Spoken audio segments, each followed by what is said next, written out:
माझ्या जाण्यानं तुमची आबाळ काय कमी व्हायची नाही ती, पर तुमची साऱ्यांची दैना म्या माझ्या उघड्या डोळ्यानं पाहू नाही शकत.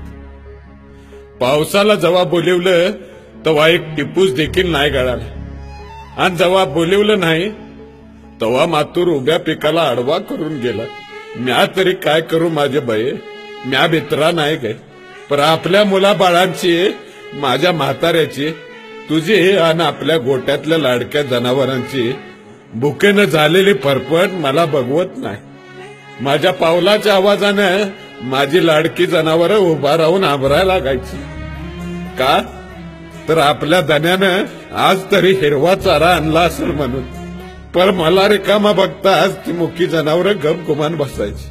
अगं माझ्या मुक्या जनावरांना या अभागी शेतकऱ्याची अवस्था कळाली, पण या निर्दयी शासनाला काय बी नाही कळत.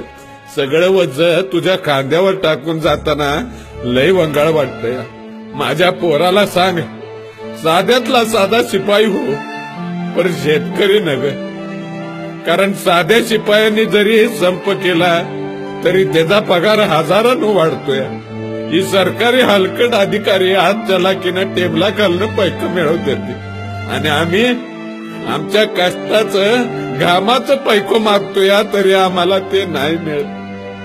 माझ्या म्हाताऱ्याला सांभाळ.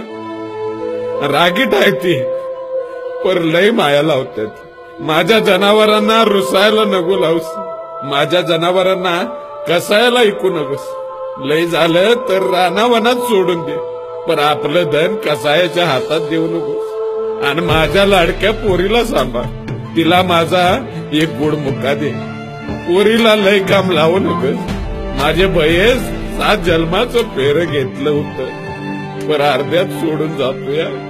मला माफ कर. तुझाच धनी.